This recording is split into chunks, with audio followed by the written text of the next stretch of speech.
Well, hey there folks, welcome back once again to the Hop House. It's Eddie here, time for another beer review, and we're going through our Polly's Brew Co. Brewery Showcase, courtesy of Brewser Beer. If you're brand new to this channel, welcome along to the Hop House. We're called that, like hoppy beer, like house music. If you like either of those, or both, then give us one of those. Give us a like, share, subscribe to this channel if it sounds like your cup of tea. Okay, beer number 3 then. Just going to do a couple more in this batch. And then I've got some more to finish off, a bit higher gravity, which we'll do on the next batch. And we're carrying on with beers from Brewser. If you've not checked out Brewser.beer, it's basically a beer subscription service. You can pause it and cancel it at any time, but you pay a one-off fee, £38 per month. That includes delivery. Now, I think that can be quite good because if you go on certain craft beer websites, some include delivery after you spent a certain amount, the delivery charge is quite hefty actually, but it's 38 quid a month. There's over 100 breweries, craft breweries, and you can pick who you want. So you can get stuff from Polly's, you can get stuff from Vocation, you can get stuff from Verdant, Daya, Cloudwater, newer upcoming breweries like New Bristol Brewery, Rivington. There's absolutely loads. Now the average beer, the average box you get is about 8 beers. 8 times 440ml cans. Some will give you 7, some will give you up to 12. So it all depends on what you want. But go check out Brewser.beer if you want to do so. Right, beer number 3 then, from Polly's Brew Co. And we're in their sweet spot, and also in my sweet spot ABV wise. And it's this, it's in Violet. Look at that. It is a double dry hopped pale ale, coming at 5.5%. So all these Polly's beers, you've seen me do Polly's beers before, it's got this teardrop logo on. That's sort of what they do, and then it says Polly's down the side there. But look at the artwork on that, it's beautiful. Absolutely beautiful. Right, let's get it out in the glass. I'm going to use one of my Vocation V glasses. So I'm going to fit the whole thing in, because it's only a 2/3 glass and this is a 440ml can. But I don't want to pour the whole thing in. I want to pour it to about there. That'll do. That'll do. Right, so a little bit hazier and thicker than the last one. Or is it? Yeah, a little bit. Very custardy. And this is what I tend to find with Polly's Brew Co. beers. This is what they do best. They like the cloudy, hazy stuff. I mean, look at that jig around in the glass. Just look at it. Bit of lacer vision. We'll do it early, get it out of the way. For those that love the lacing. Look at that. Look at the head on that. That's ridiculous. Look how thick and gloopy that looks. It looks like custard with a custard cream head on.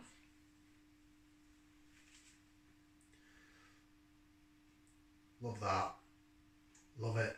I already know it's going to be good. I've not even smelt it or tried it, but I just know from looking at it, this is going to be absolute quality.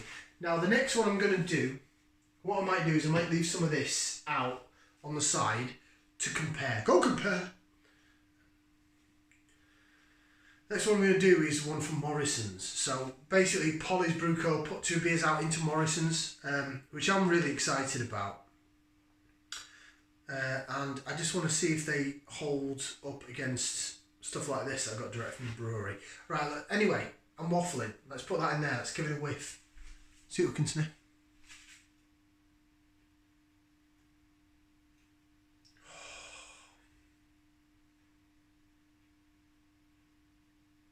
Oh, it's quite sweaty dank. It's not unripened fruit dankness. It's like a sweaty dank. Doesn't make any fucking sense whatsoever, pardon my French. It is a bit unripened fruit dankness actually. It smells sweet, but it smells a bit sort of the pith of a fruit. Unripened peach, unripened banana, unripened mango. Oh, lovely smell though. It's like if you trying to think how I can relate it now. So years ago, when I was a lad, we were in Ibiza, 2002 it was. And we've been to the beach. Me and my mate, one of my other mates had met up, basically pulled in the hotel room next to us. A couple of girls in there. He'd gone off on a date, so to speak, with this girl. And we were, we'd gone to the beach, and then we came back and we found this workers' party, which was a bit wild.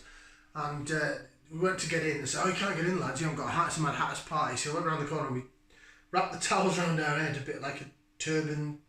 Not like a turban, but just wrapped it around our head.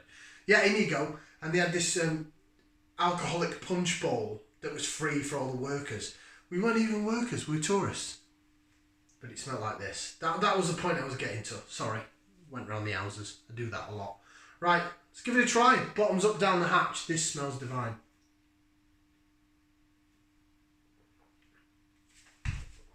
Oh, why is it every blooming Polly's beer I get gets... Every Polly's beer I try gets better.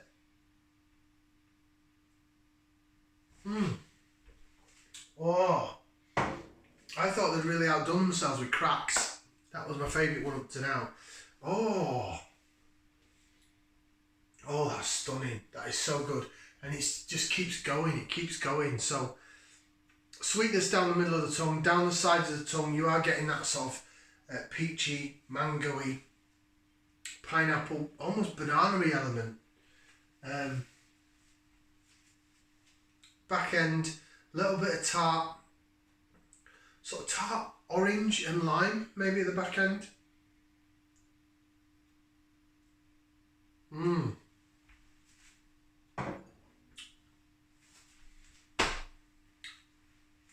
I can't score that less than 4 limbs out of 4.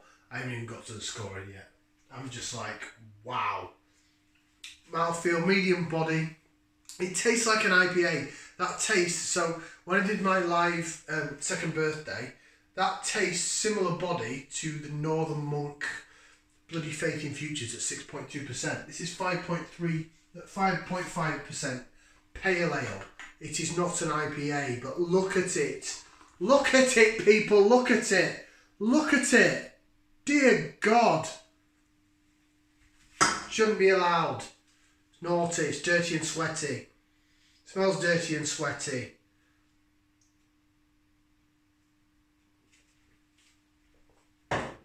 That is absolutely out of this world. Right.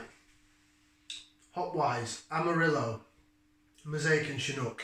It's brewed in North Wales. Oh, it's in violet. Best before on it.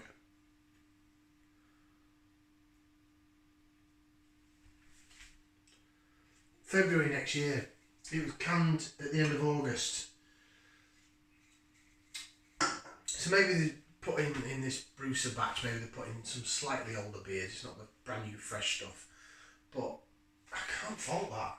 I mean, if you're regular viewers to the channel, prior to this, the last one I had was Mega.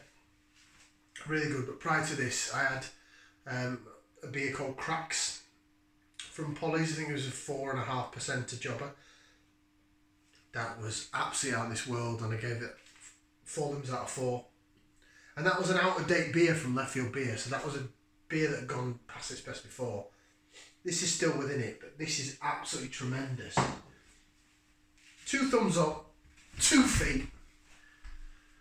Thinking about sticking an ear in there as well. 4 limbs out of 4. You can't. I'm gonna keep that in the glass. I'm gonna compare it to the Mozzers one, to the Morrison's one, which is going to come up next, which is also a 5.5% double dry hopped pale ale. That is phenomenal. Polly's Brew Co. Check them out in violet. What a beer. Brewser.beer if you want to subscribe. I know times are hard and this, that and the other, but I don't think it's £38 does include your delivery. I don't think that's bad if you just want to have a nice few beers that you can enjoy, rather than neck it back and get levered like I did the other night when I did my live thing. 4 limbs out of 4. Right, let's get on to the next one. Ciao for now, people. See you in a bit.